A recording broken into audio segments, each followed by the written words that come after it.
Welcome to technical session number 44.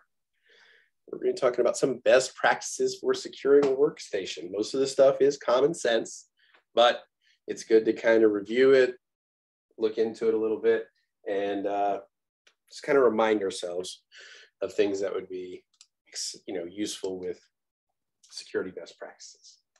So we're going to be talking about how you'd apply the 5 CompTIA best practices to secure a workstation. Key term there, CompTIA. So this is how they view it for the purposes of the exam. Checks count. All right, and also going to identify some common pitfalls when securing workstations, stuff like that. All right, so behavior skills and mindsets we want to keep in mind. Customer focus. If we don't have customers, we don't have a job. We have to remember this, whether they be internal or external. And once again, personal responsibility. We've gone over this one quite a few times. Please remember to take responsibility for your actions, not just the negative, but the positive as well. I try to lean into that positive one because we have to learn to be our best advocates. Knowing and understanding your value to the team allows you to better negotiate terms for yourself. Be that salary, benefits, time off, all that fun stuff.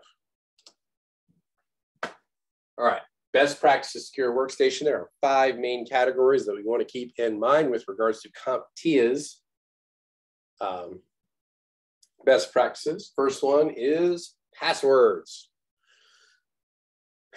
Making sure we have good password policies in place. We're going to be going over some of these policies and explaining what each of them mean. Account management. Super big one we've talked about before. Disable auto run with regards to USB ports and things like that.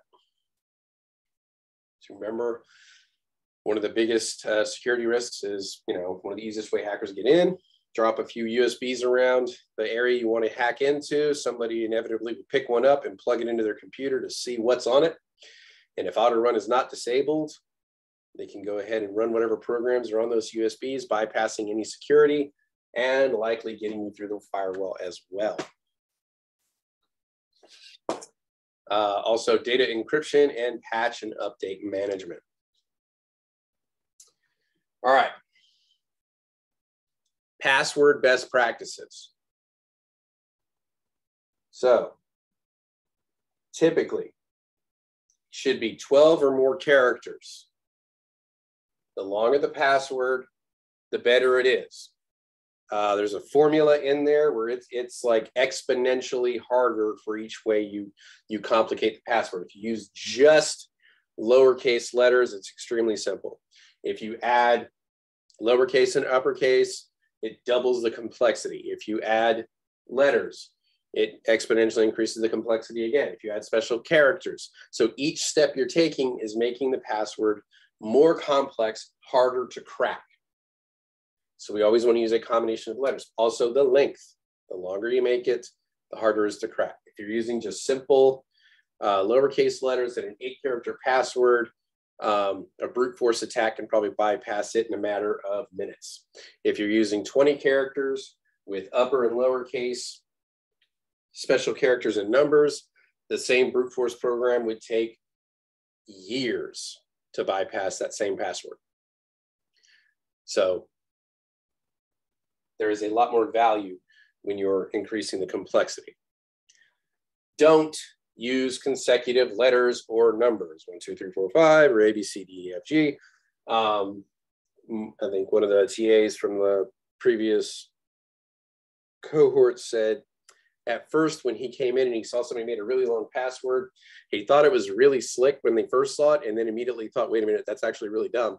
The person quite literally just put their finger on the A key and ran it across the keyboard, and that was their password. So it was A, S, D, F, G, H, J, K, L. Seems completely out of order and all that stuff, except the fact that, it's kind of easy to figure out, especially if somebody sees you enter that password in one time. And that's where they talk about using adjacent keys on your keyboard, like QWERTY. You look in your upper left-hand side of your keyboard, spells out QWERTY, also happens to be the name of that layout of keyboard. How many people knew there was different layouts for keyboards for English characters? I did not know that. And I just read it that it said that too. Yeah, like, the other one is, the other most common one is left and right-handed Dvorak, and what it's doing is it's putting the most common letters on your dominant hand so you can type out characters much faster. Oh. Interestingly, most people don't realize that QWERTY was put in place because it actually slowed people down. They were intentionally trying to slow people's typing down because originally you had hammers on the typewriter that had to go up consecutively. If people typed too fast, they would get jammed up. So they actually designed the QWERTY keyboard to slow down people's typing speed. So interesting little tidbit for the day. Wait, so that, I'm sorry. What's up? No, I'm sorry. That's the first time I heard of that, so I'm kind of a little interested. So it's like the QWERTY. So why is the QWERTY keyboard is the one that's like mostly put into like all the computers? Isn't that, was it like a long time ago? Again, it's not the most efficient or the most effective. It's the most widely accepted. QWERTY layouts have been in place since the beginning, like the dawn of typewriters. And so people were familiar with it. And so they have used it over time. But again, if you started to type really fast on an old typewriter, those arms would actually get tangled up. I don't know if anybody's old enough to actually remember doing that. I do. But yes, on your keyboard, phone, or tablet, you can easily switch between keyboard styles. You can buy Dvorak keyboards. You might have to retrain yourself how to type. But if you do, you can actually become faster and more efficient at typing because of the key layouts. Cool. But bring us back to our don'ts after our little trivia sidetrack. So don't sign in. Don't use the same name like you're saying. Like if you're using your email as your sign in, don't use your email as the password. Don't use words in any language. So, and what they're speaking of is individual words. And don't use the same password for more than one system.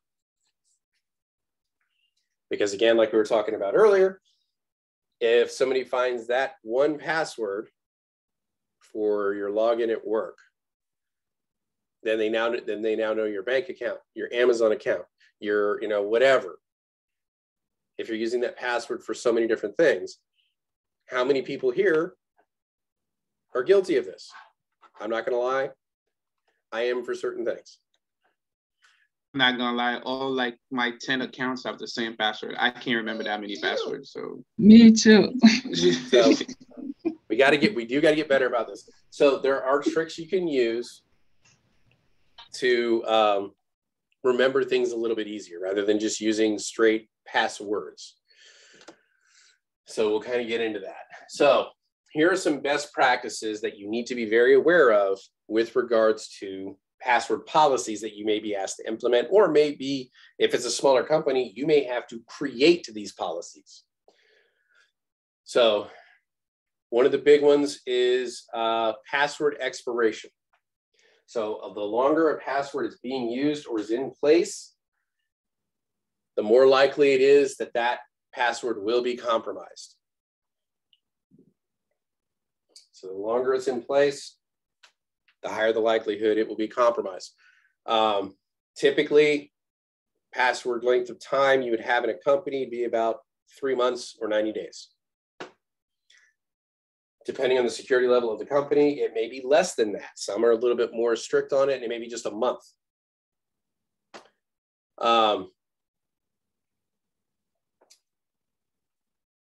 So yeah, the higher the security, the more frequently it will need to be changed. The other thing that they'll put in place is a password history.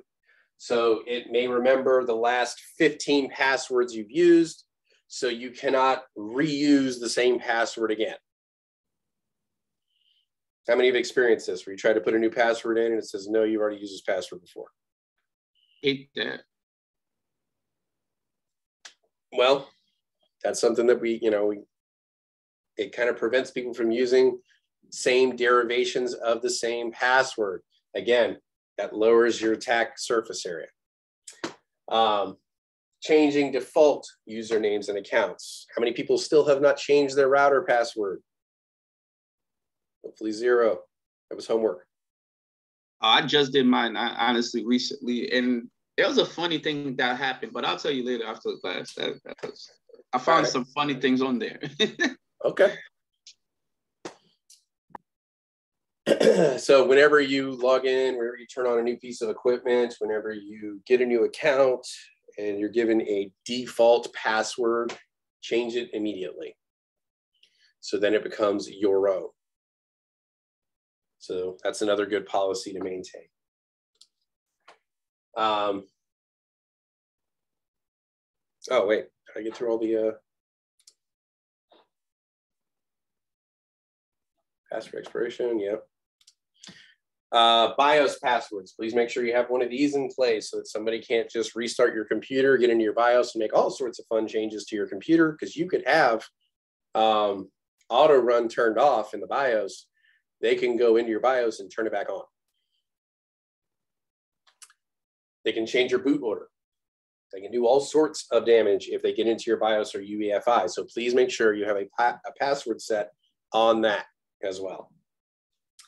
Screensaver passwords. So if you walk away and forget to lock your computer, at least to lock after a few minutes, and then anybody trying to get back in via the screensaver being on, it will automatically prompt them to put a sign-in password. So that is another one you have in place. So you want one, you change your defaults, you set one up on your BIOS, and you set one up on your screensaver. If I set up a password on my BIOS and then I forget it, what can I do?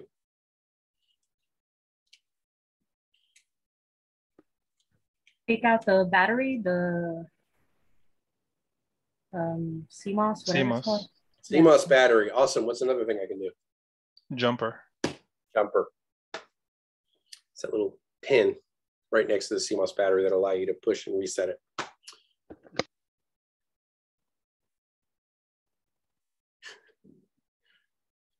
All right. Next. Here are some of the best ones you need to remember. So we talked about password history, which is, say they have it set 15, 20 times. You cannot you cannot use the same password however many times going back, 10, 15, 20 times, however. Then you would have a password age, both a maximum and a minimum. Maximum would be like 90 days or 3 months or less if you have a higher security area. Why would somebody need to put in a minimum age on a password?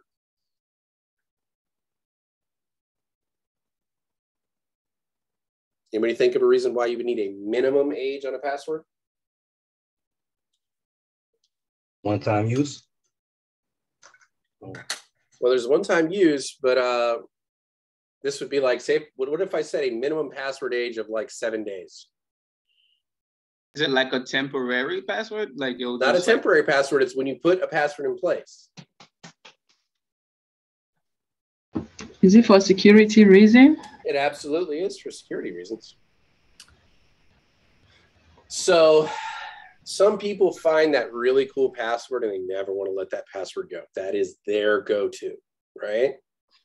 So what they may do is they get their new password.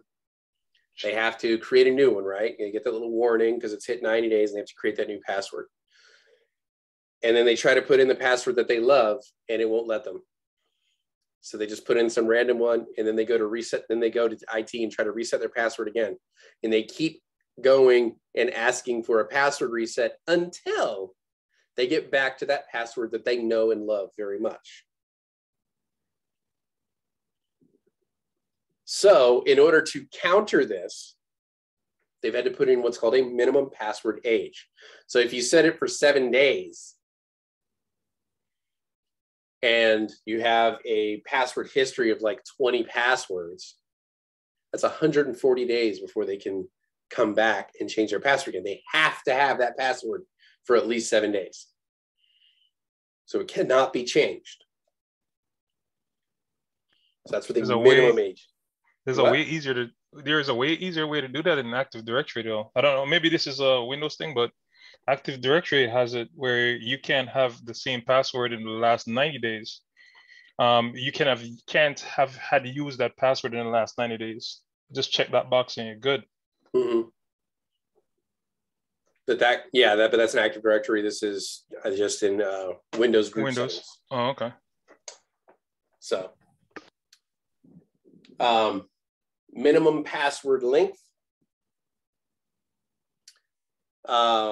They say you can have 0. You can have default as 0, but that's obviously not a good idea. Up to 14. That was as of 5-6 years ago.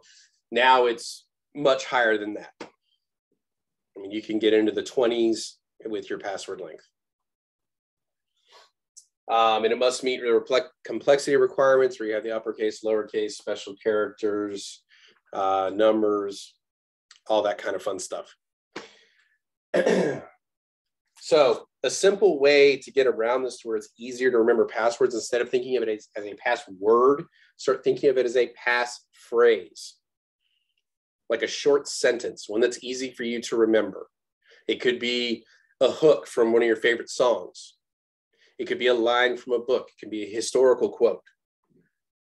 Something that is easy for you to remember, because then it's not just a single word, it's a string of words, making it more complex and infinitely harder to crack. Mr. Kelly. Yes, Mohammed. I use words, from my indigenous language. Is that like medium strong? No. No? Are you the only one that speaks that language? No, everybody else in my family, yes. Well, my wife and I, and my oldest son. So hackers are aware of this, so that when we talk about dictionary attacks, they have dictionaries of every known language. Oh, wow. So yeah, using, just because you're using a language other than English, unfortunately will not help. So that's why we fall back on the passphrase itself. So looking for short sentences or things that would be easier to crack.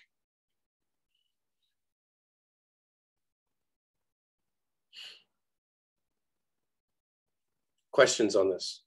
I like to use like cartoon catchphrases, Okay. like, eat my shorts from like Simpsons and stuff like that. There you go. Well, I mean, it's a phrase. I mean, yeah, and then you just add a symbol and a character, uppercase. Exactly. So, whatever it is that like kind of speaks to you, that's easy for you to remember. That's why I usually say, songs or from your favorite books or poetry or quotes or what have you. It could be movie quotes, could be anything.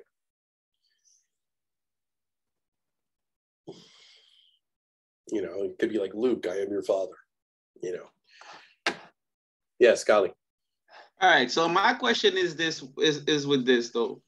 So if you can get like a passphrase like that, right? And then you do put like the maximum length, like, let's say you make it so long, like a 16 character, whatever, with upper lowercase, symbol. But then it's like, you got like 15 accounts. So since it's like, will take such a long time to like crack something like that, you could potentially use it for like all the accounts, right? But the problem is if they crack one, they get all. But that's what I'm saying. But like, how would they, like, if according to this, you're saying like the longer and more complicated it is, you just said that it would take like, using, like, let's not say somebody looking over your shoulder and got your password. Well, let's talk about just like hacking and just brute force attack, dictionary stuff. And that take about like years to crack like that simple password. Like, so potentially you could get away with that, right? No, potentially, but would you want to risk it? You know? Yeah, I mean, that's what it comes down to. There's been some interesting ones. Oscar pointed out mnemonics, where you can have a phrase, but just use the first letter of each word in that phrase. So you're creating these mnemonics that you'll remember. There was one crazy case where the police arrested a guy who was a hacker, and they were asking him for his password, and he asked for the photos of his room so that he could give them the password, you know, so that he could look. And then when they showed him the photos of his room, he started laughing hysterically and told him he couldn't give him the password because they took photos after they moved things. And what he did is he had a series of CDs on his desk, and he would reorganize the CDs in a random order and then use the first character of each of those CDs as his password. And he never had to memorize it. It was always right there. And then when the police came in and just grabbed everything and threw it in bags, trying to, collect all the evidence, they got rid of his password, and there was no way he could give it to him. So that actually changed data forensics after this case, where they, absolutely have to take pictures of everything before they touch it. That's supposed to be a forensic axiom, but in this case, it wasn't strictly adhered to. Yeah, now I do get that. Like the thing with me is just like it's not that I don't remember the password itself. Like I know the phrase of stuff that I like to use.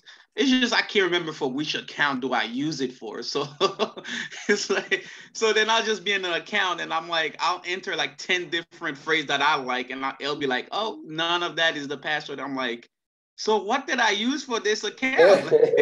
Got it. You know what I do? I had the same problem until I started incorporating the first initials, or like if I'm at the Bank of America or some BA inside of it somewhere.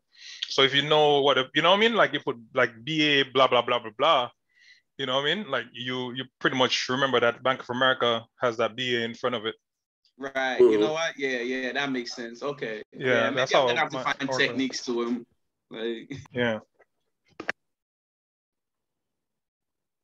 Because sometimes I'll really put a strong password the first time, really complicated. And then because I keep going to the account and they keep rejecting it or saying I have to reset the password, and I'll reset my password like every other week, then I'll just put something easy just because of that. I'll just get mad and just like, you know what? Just put like something easy. I know I'll just come back and remember. So, and I know it's bad, but I just get frustrated after a while. So, because, you can only reset your password so many times. Yeah, but we have to train ourselves to put in better ones and set up good policies for our company. Otherwise, we're leaving an avenue for attack. So that's the main thing, the main takeaway from this. Can I just interject something? Absolutely. You can think of a phrase that's related to the origin of the entity that you're trying to log into. So different phrases for different things, like even for the bank or and I'd have some, if we're talking about the origins of them, I'd have some horrible ones for banks. Or, your phone account or your computer account, something that you can relate to. And to go back to the languages a little bit, like I use a specific dialect that's not really known. So it's not exactly in the libraries, but I mix it with like an English quote and then have special characters. So it's nothing that would be straightforward to go, an algorithm can just pick it up. So you're not using a typical phrase within that language. You're actually kind of translating a typical phrase from one language and using it in another. Yeah. And it's also a very uncommon. Yeah, it's just it's just the way I say, oh, I can make this so that it works for me, so it won't work for them. Okay. That's pretty cool. Because I was about to say, what dialect is that? But okay, I can see with that, something like that. It's a secret. Right, no, because I have what I mean, you know, based on my country's dialect, like yeah, I'm sure like you know, they don't even have their own dictionary. So I'm sure like somebody will have a tough time. Possibly. Rachel's secretly Jamaican. I know it. Well, I'm not Jamaican, so No, I'm talking about Rachel. This was with her. Oh, okay. With that Blue Mountain coffee. I know. Funny. All right. Continuing on. That's all for passwords for right now. We're moving on to account management. So when you're assigning user permissions, always remember the principle of least privilege. Only give them what they need to actually accomplish their day-to-day job.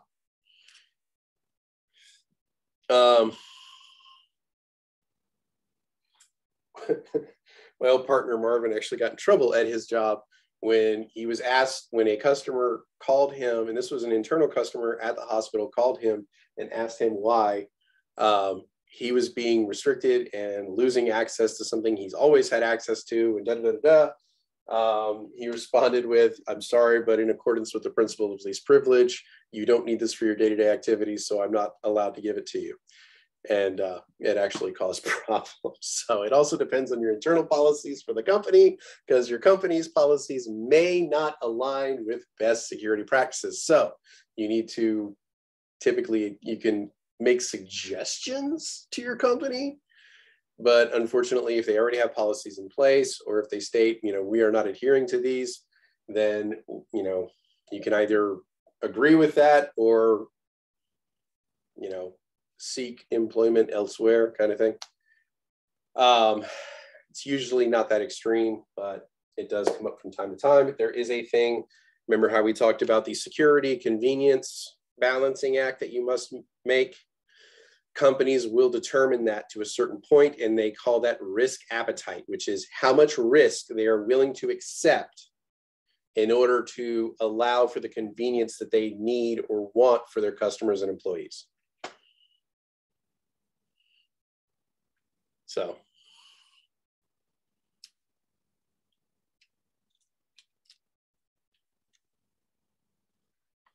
have fun in Oz. That's all I'm saying.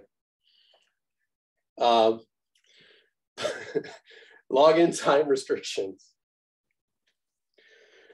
So you remember when we were talking about the paradigms for multi-authentication? What were the four main ones?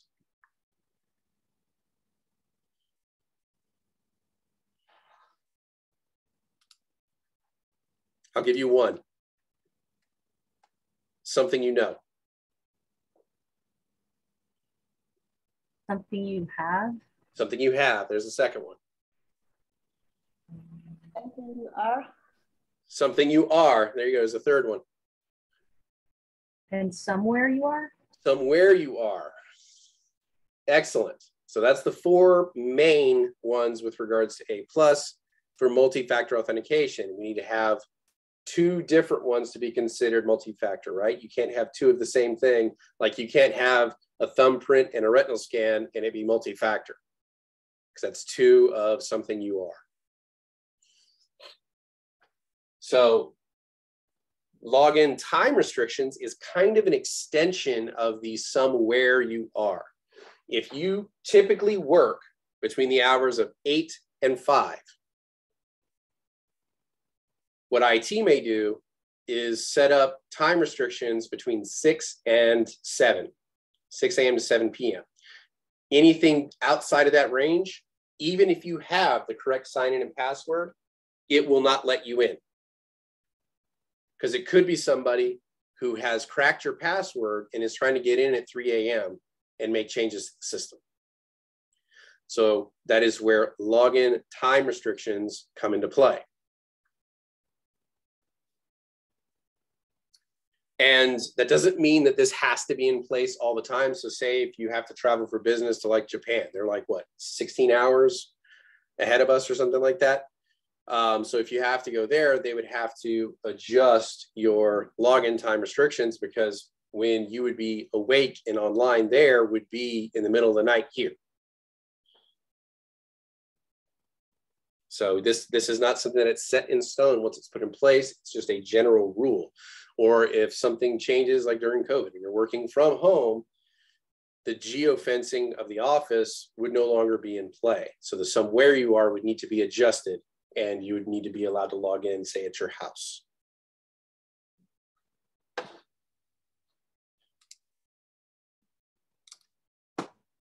All right, disabling guest accounts. We talked about this quite a few times. Any accounts that are not needed need to be disabled. And then rename your accounts if at all possible.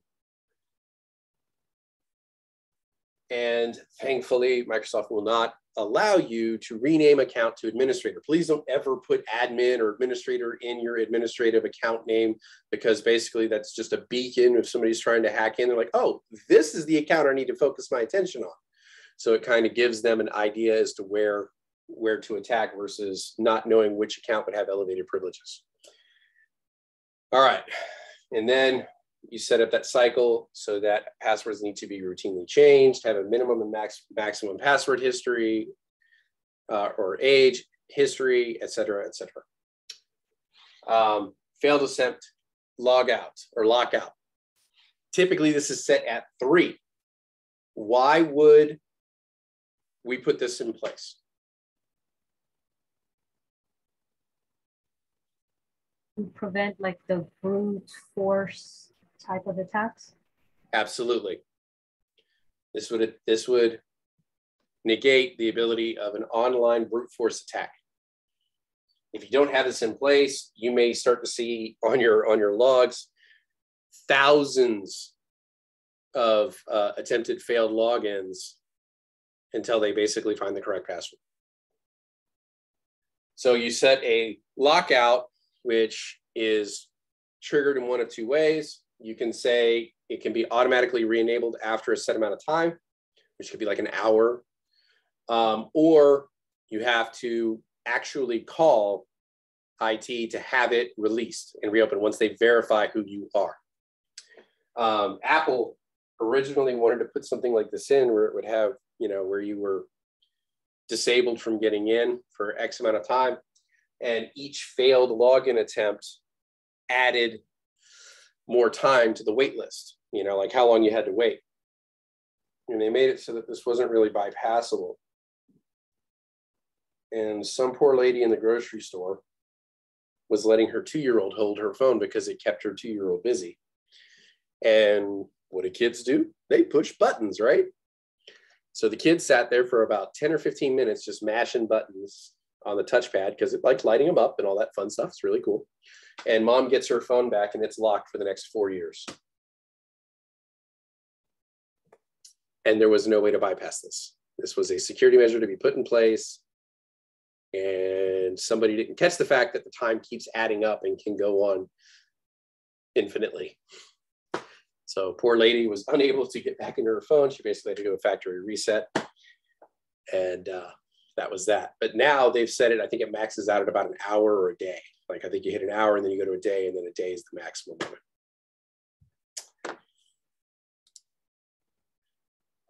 Oh, that happened to you? This and that happened to you? Yes, my 4 years old, he did that, and then I had to I don't have a phone, and I have to wait no. the time limit to get up. But okay. Yeah, my 2-year-old did it to me, but it was only for like a day, which it was fine. So,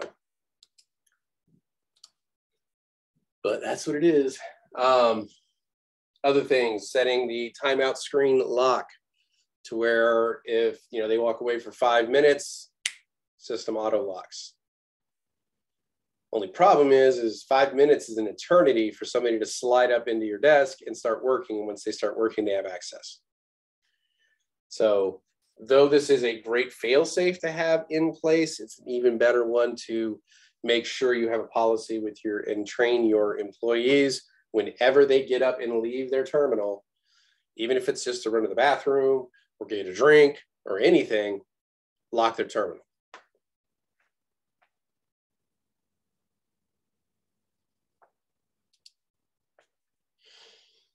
All right, auto run.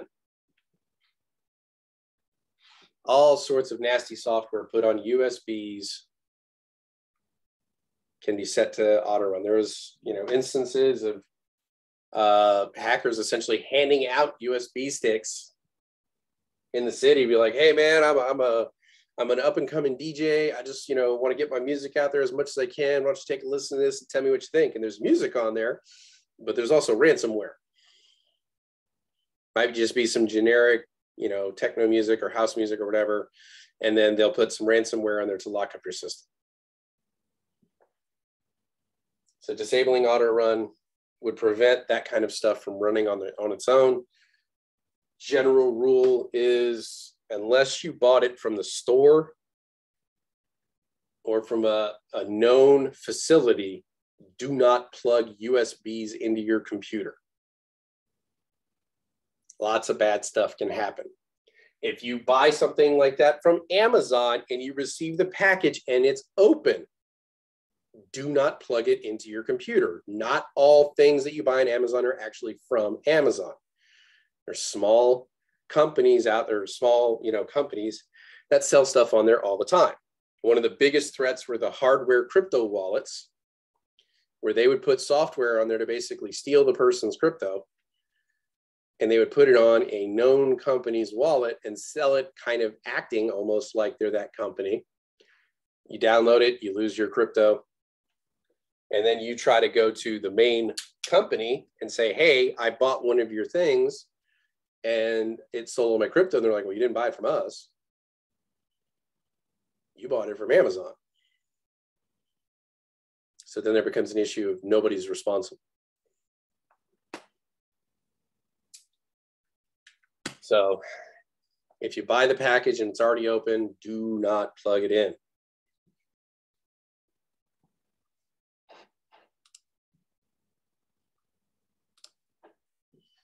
All right. Lastly, data encryption. We talked about this one earlier today. There's the drive level encryption, which is BitLocker.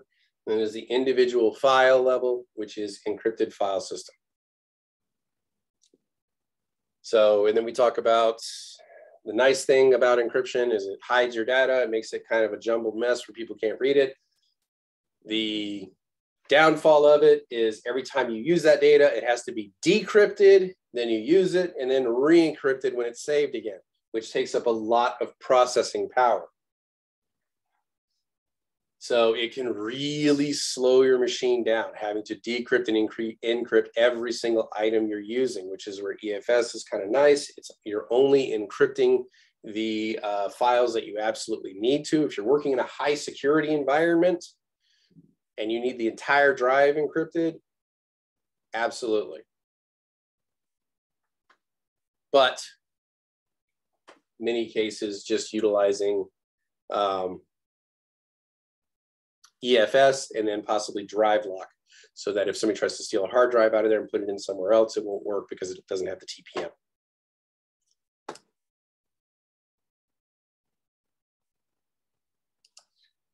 All right. Patch updates and management. So I know we all like to believe that when a software company releases a piece of software, everything works perfectly as it's supposed to.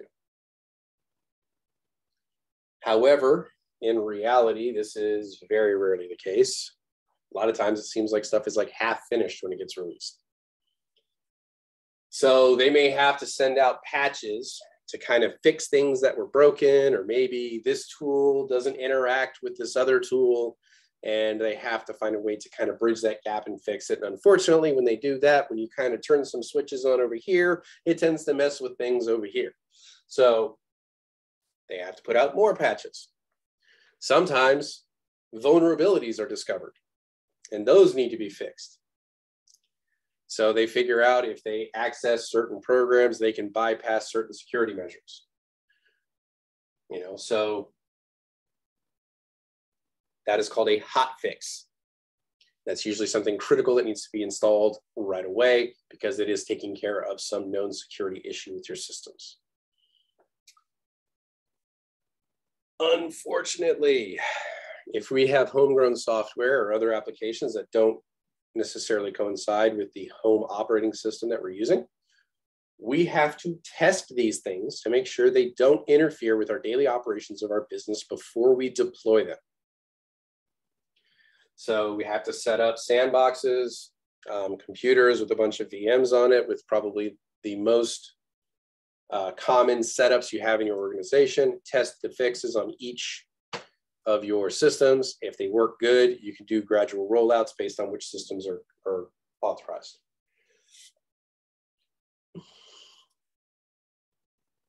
All right. What's nice is a lot of this stuff can actually be automated. So you have WSUS or Microsoft Windows Server Update Services, which can automate the updating process, sending it out, pushing it out to the other systems. So once you have tested your patches, you can push them out through this particular program.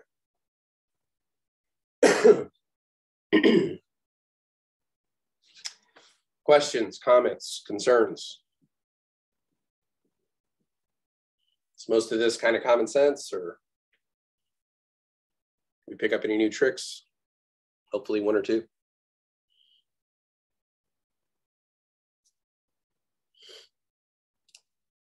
All right. Common pitfalls.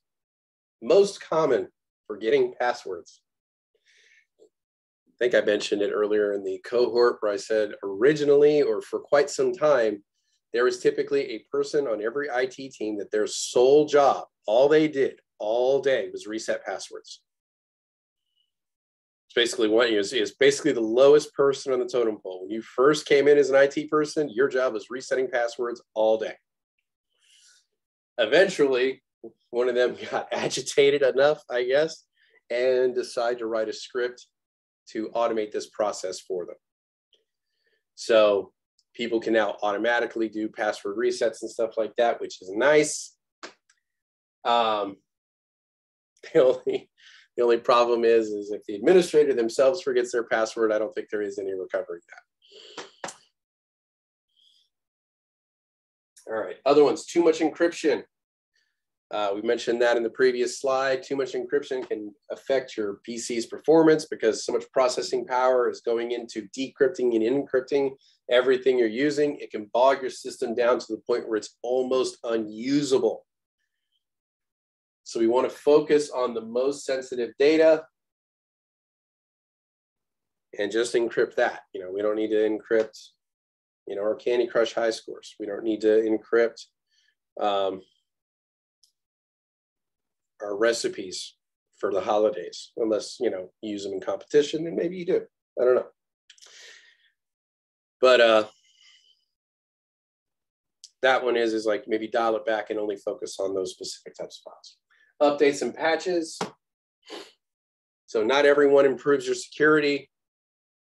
You want to take the ones that involve security the most seriously and try to get those tested and deployed as quickly as possible. Some of the lesser important patches as they come out, because they typically will tell you what they do or what's been fixed. You have a little bit more time to actually test and deploy as needed.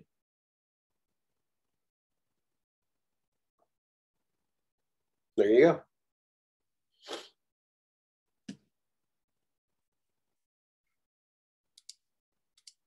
All right.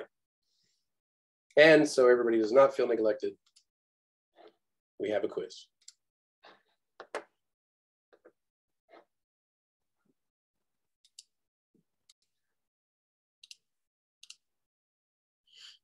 And now you should be able to describe how you would apply the 5 CompTIA best practices for your workstation. I would encourage you to remember those 5 because they will ask about them. They'll say which of the below is not one of the best practices for securing a workstation. Identify common pitfalls to securing workstations, like forgotten passwords, slow performance due to encryption, things like that.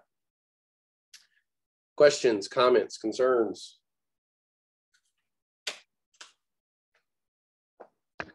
you start to leave out your patented Complaints, revelations. You're starting to leave out your patented the slide before this slide. Oh, yeah. Where might we? Yeah, There you go. Are you? Where can I go to practice these techniques and get more comfortable with using them? I'm glad you asked. There you go.